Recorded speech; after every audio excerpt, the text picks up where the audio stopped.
I think mentorship for me has been huge because it's been a big part of how I've gotten to where I am today. I think without the mentors I've had, whether it was in my chemistry classes, whether it was pre-med and shadowing my family medicine doctor, I mean, mentors have really helped me to get to where I am today. So to be in a position now where I can be a mentor is something that I really cherish and I really try to make as much time as I can for. So I'm currently mentoring some medical students now and kind of helping them to guide through the process of residency and sub-Is, and just being able to kind of offer knowledge that I necessarily didn't get when I was in their position is really amazing. And to go back a little bit further, when I was in medical school, I also did some mentoring with some underperforming high school students. It was a program called BASE. And so mentorship is a huge part of my life, and yeah, I mean, something I really enjoy.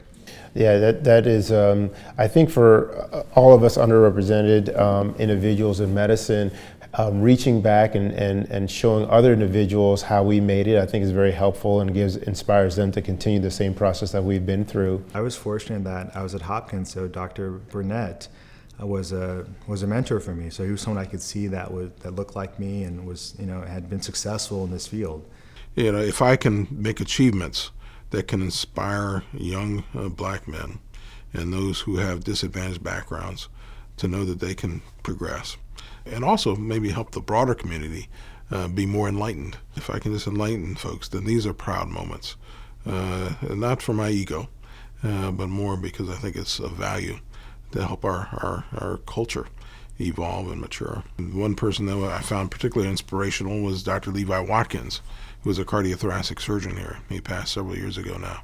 And I could see the kind of commitment he had to young black men becoming healthcare professionals and physicians. He had made great strides in his life to get to his level of involvement as a cardiothoracic surgeon.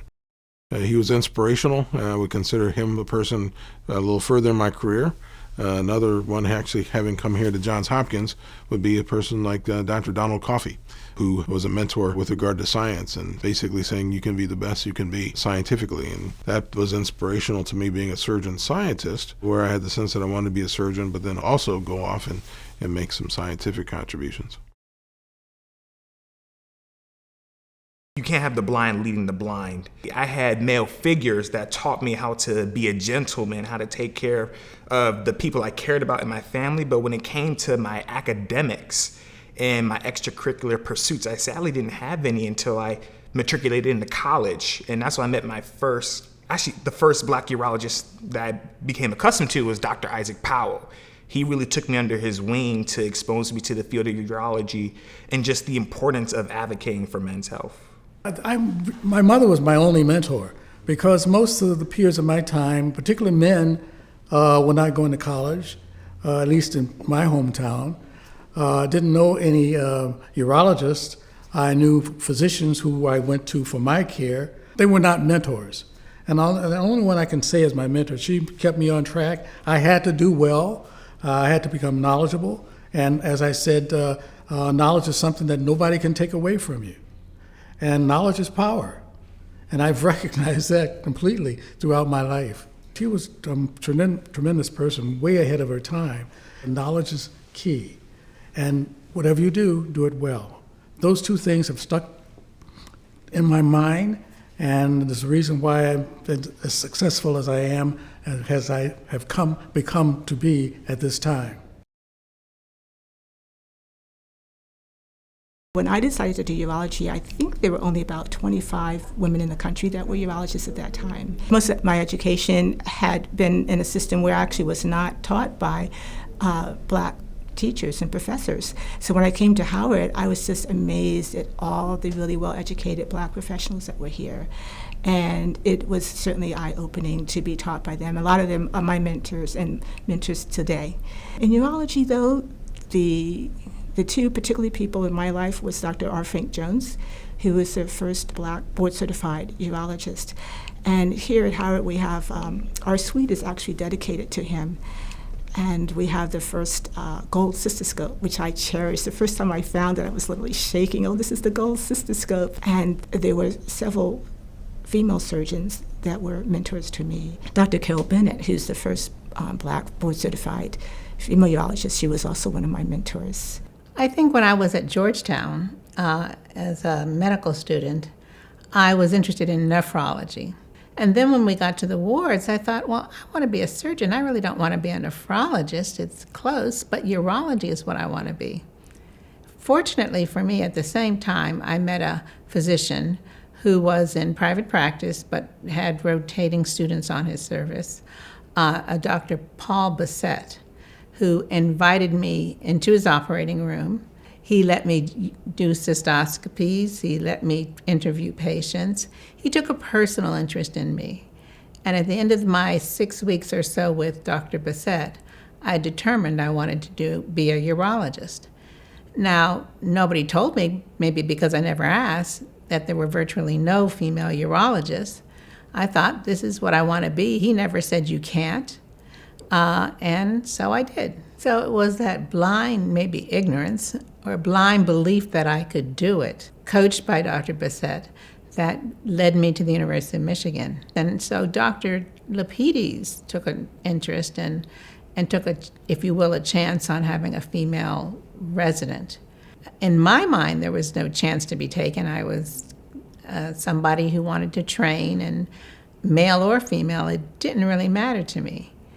And it probably is that blind ignorance or that blind indifference to the fact that I was African American or a woman or minority that gave me the impetus to push through.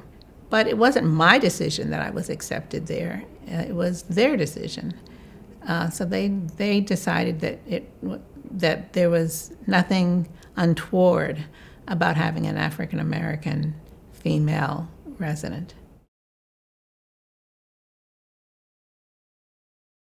The neighborhood we lived in Detroit at that time was a racially mixed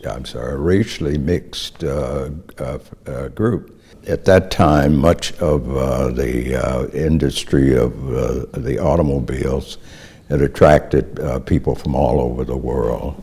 Our neighborhood also was a couple of blocks away from another portion of the black community, which was our very well-to-do black professionals.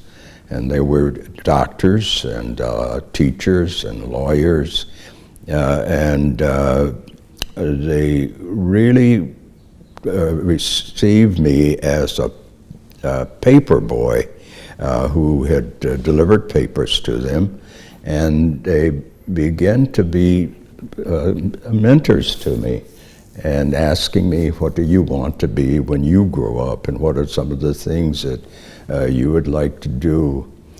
And somewhere in my heart and mind, and coming from my family and all, I always wanted to be a doctor. So I think that what's interesting is here in Detroit, which is a predominantly African American community, you being the pioneer and the first one to start that, plant that seed, I can probably safely say, and I don't know these facts, so we can look this up, but more black urologists practice in the city of Detroit than probably any other major city in the United States, and that obviously was all a testament to your first doing that. And also, you're probably the oldest living black urologist still left in the United States. Yeah, I guess I am. Pretty sure I can safely say that. Yeah.